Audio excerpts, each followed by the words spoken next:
Welcome to Puro Politics, the political podcast of the San Antonio Express News. My name is Gilbert Garcia, Metro columnist, and I'm joined by Greg Jefferson, business editor and columnist. This is our first podcast of 2021. I hope the new year is treating you well. And there's definitely a lot going on in politics right now. I wanted to start off with a little bit of national news, which is certainly affecting our community. The big story of the weekend was President Donald Trump's phone call to the Georgia Secretary of State, Brad Raffensperger, who, like Trump, is a Republican. And Trump has been unhappy with the Secretary of State there because he feels he hasn't done enough to try to help Trump flip the results of the election. Trump has argued that there was fraud there. There's never been any sort of evidence of widespread voter fraud there, and the Secretary of State has said that. But Trump got into a very testy phone call with him over the weekend, and Raffensperger was primarily just listening and offering sort of very brief disagreements with Trump. But at one point, Trump said, "I need you to find 11,780 votes," which would be the amount that Trump would need to win the state. And he basically kind of threatened him and browbeat him and said people hate you and they hate the governor there because of what you haven't done enough to deal with this. And one of the interesting things about this is that for the most part, the Texas Republicans in both Congress and the legislature have been kind of pretty silent about this.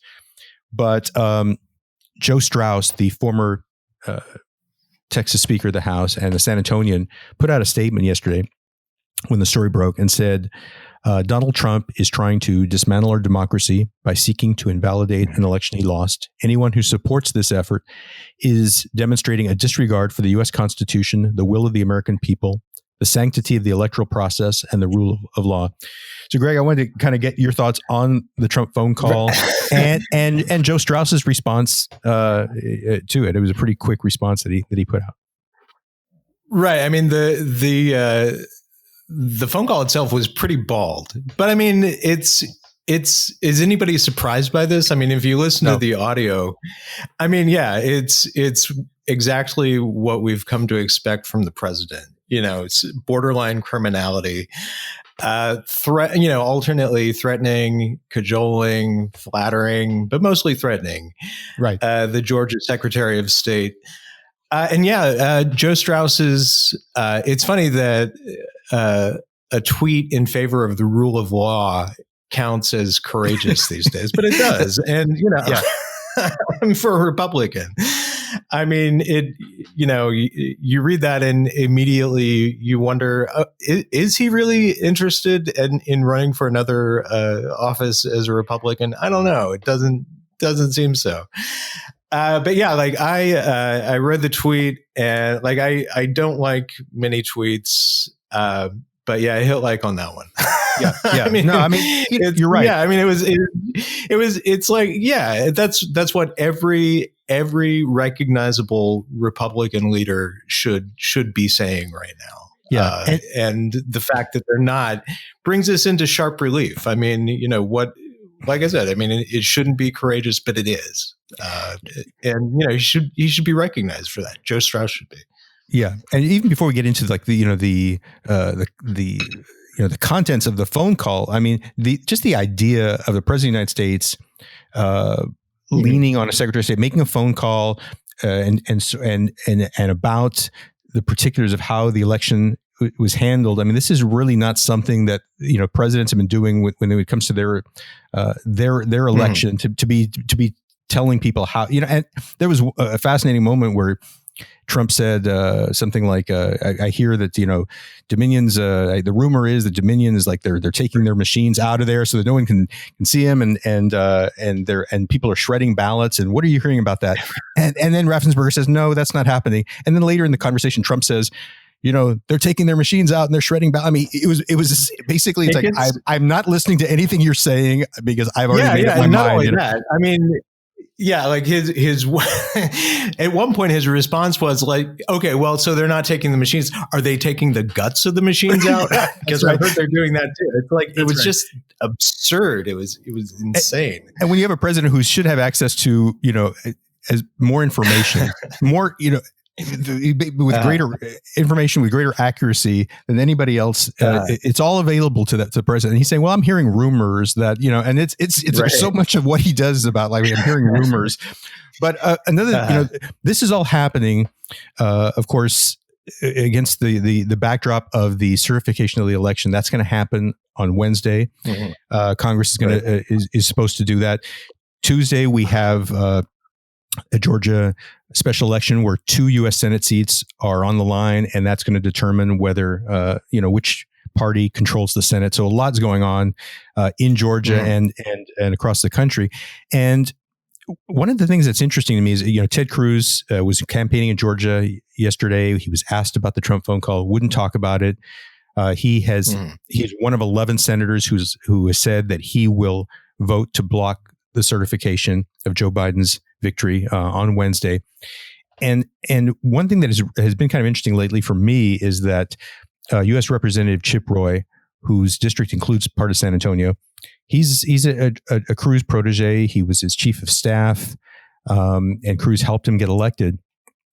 Mm-hmm. But he's parted with Cruz a couple of times recently with regard to this election. One of them was when Cruz offered to argue in front of the Supreme Court a case that was that had been filed by Texas Attorney General Ken Paxton, which was basically Ken Paxton trying to throw out the results of 4 other states. It was a ridiculous lawsuit and it never got anywhere. Right. But Cruz was offering to argue that, and Chip Roy said publicly said, I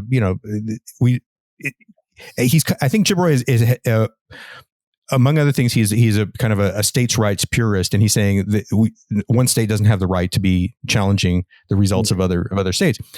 And so now with Cruz saying he will vote to block the certification of the election, Chip Roy said, "Well, I'm concerned about the way mail-in voting was increased in some of these states, and I think it was done recklessly and so on.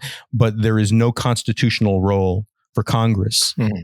It's the state legislatures who certify the electors. Congress has no constitutional role in that, so I'm not going to do that.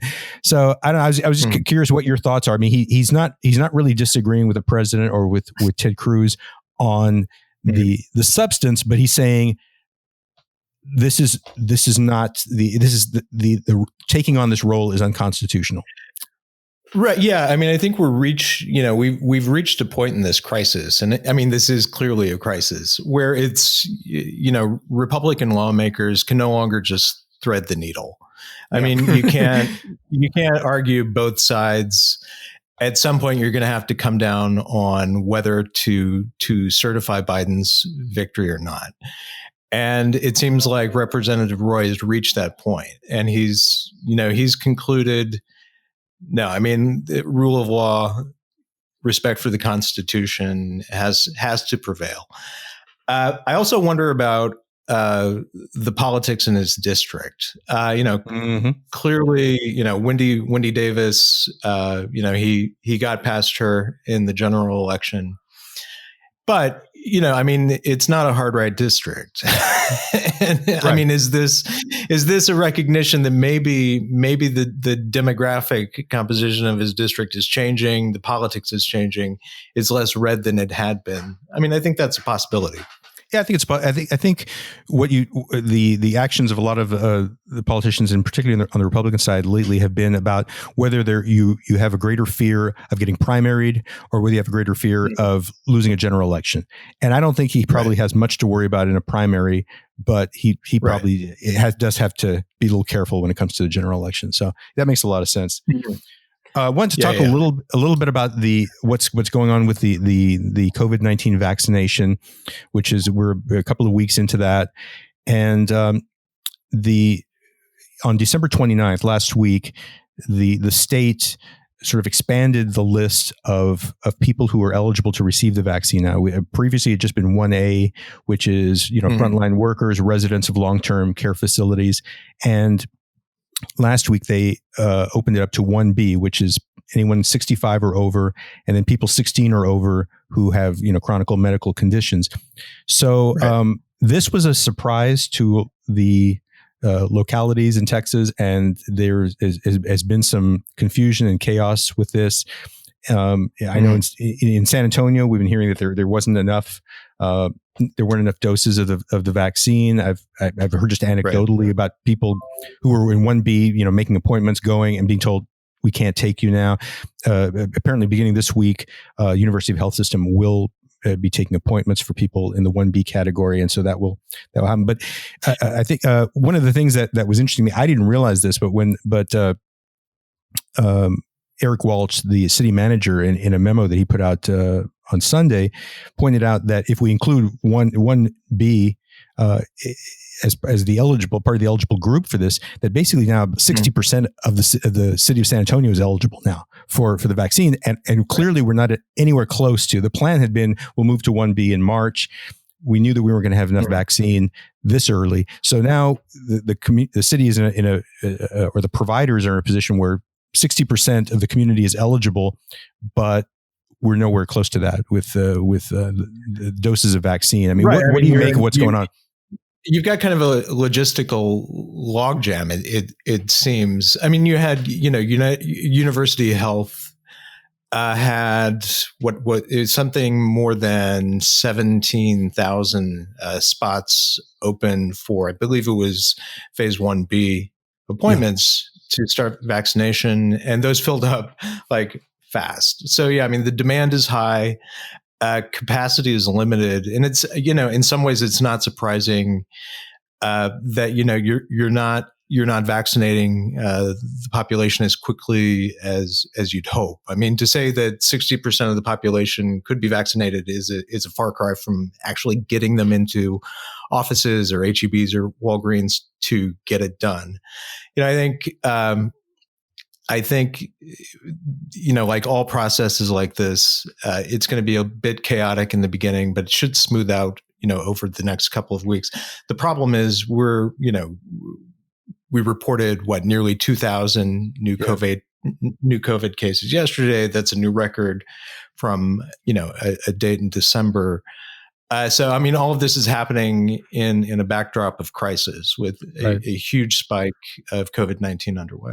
Yeah, and I've also heard, just anecdotally about people who are working at long-term care facilities who are declining to receive the vaccine, and I don't know how widespread that is, but this is not a mandatory thing. This is people are being encouraged to take it, and it's being made available on a certain schedule. But from your perspective, is there anything that our top elected officials, either Mayor Ron Nirenberg or County Judge Nelson Wolff, is there anything they could do to smooth out this process or bring a little more, cohesiveness to it? I mean, it seems like we're basically the way the system has been set up throughout the state is that it's private providers doing administering this, and there's price differentiation from one place to another. Yeah, I mean, you would hope that, and it seems like it would be a bit late for this, but you would hope that our elected leaders in San Antonio would have gotten together and coordinated a smoother rollout between the providers, a vaccination, whether it's clinics, hospitals, HEBs, whatever. I don't know that they've actually done that. It doesn't appear to be the case, and maybe it's worthwhile convening now, but we're pretty well into the beginning of this vaccination. We're on phase 1B now. Yeah. And after a couple of weeks, I mean, just on a national level, we were at a pace of vaccinating people where it was said that it would take 10 years to get everybody vaccinated, which I think we're doing a little better now. It's speeding up a little bit, but that was, I think, pretty disturbing to hear that. I wanted to pivot to discussion of the economy. Your last column for 2020, the year 2020, was kind of a forecast of what this coming year will look like. I mean, what should people expect from the local economy? Yeah, I mean, it's what's in my column, by the way, was based on the work of 5 business reporters in San Antonio, SA Inc.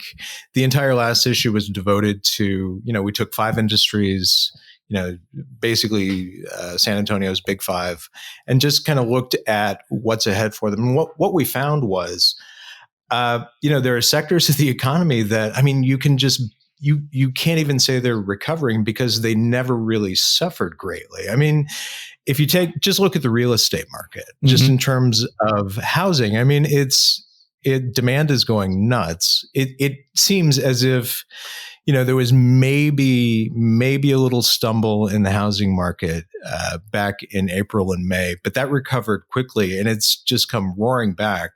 It's not entirely organic. I mean, that has to do with the fact that, we've got mortgage rates at, near zero. And you've got, people who have been shut up in their homes for, 9 months now. They're not returning to the office quite yet. And, they're seeing that they've got greater, they need more space than they needed before.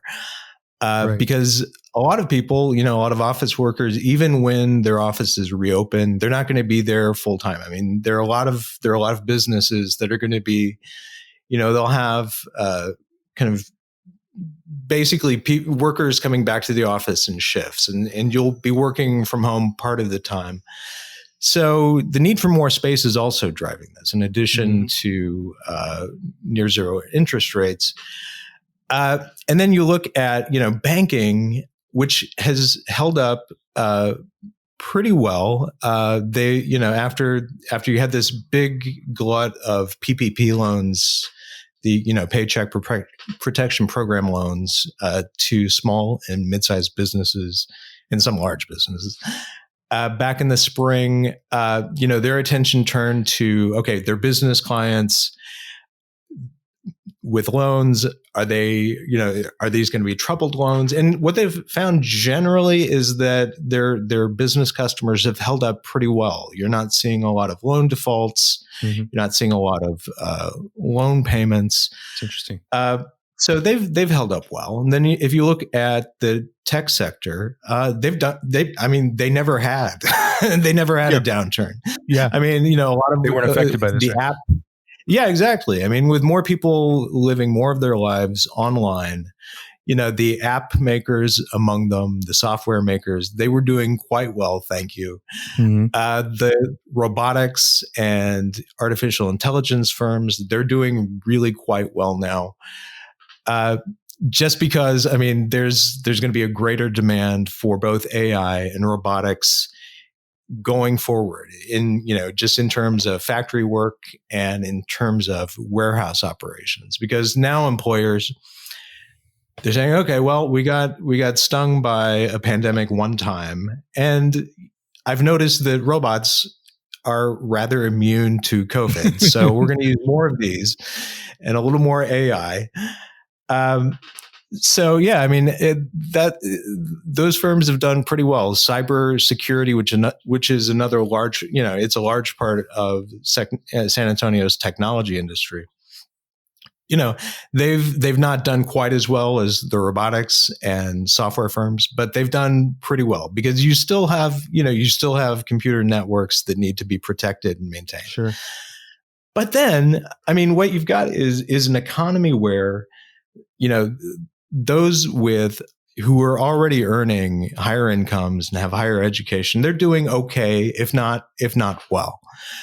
But then you've got the lower educated, lower skilled workers who are doing terribly. I mean, this pandemic has really exacerbated the city's problem with income inequality. I mean, just look at the industry that sustained the most damage, which is the hospitality and leisure industry. I mean, that made up 13% of the city's workforce, before the pandemic. And it sustained huge job losses. I mean, the industry is right now, it's down about 30,000 jobs from where it was a year ago. But at one point in April, it was over 100,000. I mean, it was a devastating blow. And, these are workers who don't, they didn't have a lot of savings. They don't have, a lot of them lack health insurance. they were, barely getting by before. And it's gotten like so much harder since then. So it's a really, it's a really split economy right now. I was talking to somebody who, a club owner who was involved in trying to get money for, live music venues in the latest stimulus, and they were able to get $15 billion. But he was talking about how, he would have been inclined to just keep the club shuttered because that, it really didn't make sense to keep it open in this climate they were in. But he had employees coming to him saying, could you please open, just open it up because, just they need whatever work they could get. And it's kind of a, it's a financial loss for him, but he's doing it just out of, concern for employees who are really struggling. And I mean, and I'm sure that's just, this is the dilemma I'm sure a lot of, business owners have right now. Yeah, exactly. I mean, so the overwhelming majority of businesses in San Antonio are small businesses. A lot of them have been around, for quite a while. They have a pretty static workforce, and they become like family. And it's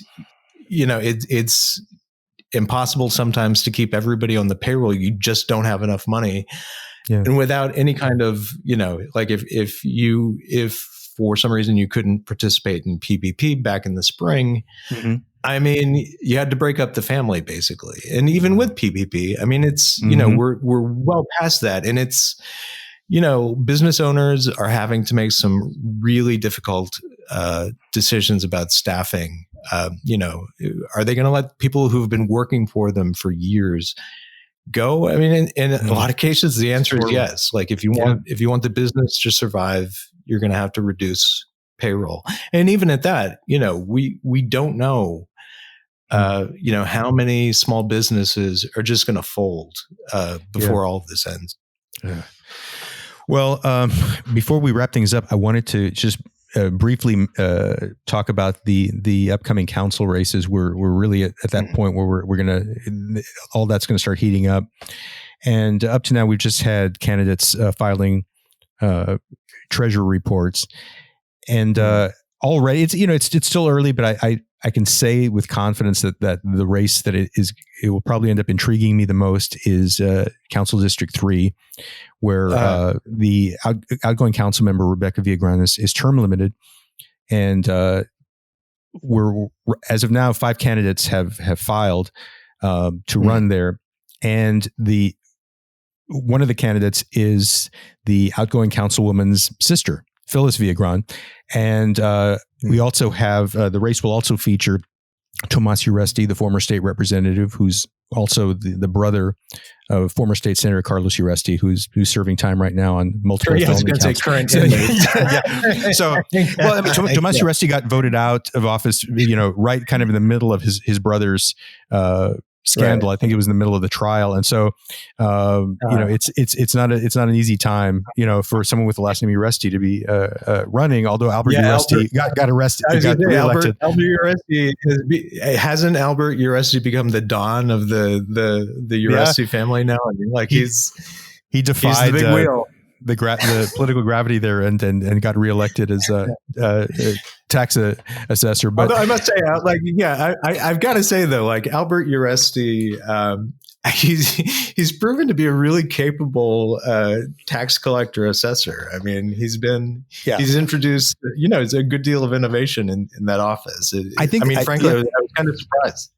I think he's benefited from. I think that's really true, and I think also the nature of the job and the way he's kind of conducted himself. He's just kind of put his head down, and he's been it's a pretty nonpartisan office anyway, and so I think he's been able to escape the toxicity of the Uresti name now. But Tomas Uresti is going to give it another run, and Josh Fector, who couldn't be with us today, is working on a story on District 3, and we'll probably have something out by the end of the week.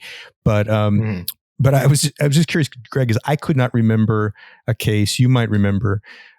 Has there been a situation where you had a sibling trying to take over for an outgoing council member. The budding Viagran dynasty, I guess. No. I mean, I was actually trying to think about. I was thinking about that this morning, and no, I don't recall a sibling trying to replace, a brother or sister in council office. I mean, two clashing dynasties, if you want to call it that. I mean, I think, like the Uresti, that would be like very, very late Roman Empire dynasty, right before the barbarians come crossing the frontier. That's where that dynasty goes. The Viagran thing. This will be interesting to see. I don't frankly know enough about her sister Phyllis. What can you tell us about her? Yeah, I'm in the same boat. So, but I think we're going to learn more this week, and I know Josh is working on that. So yeah, it's going to be we'll be revisiting that. But just it's I think by nature it's going to be really interesting to see what happens there. Right. Well, thanks, Greg. And we're going to wrap things up. We'll be back again next Monday. Thank you all for listening. I hope everyone's doing well. Take care.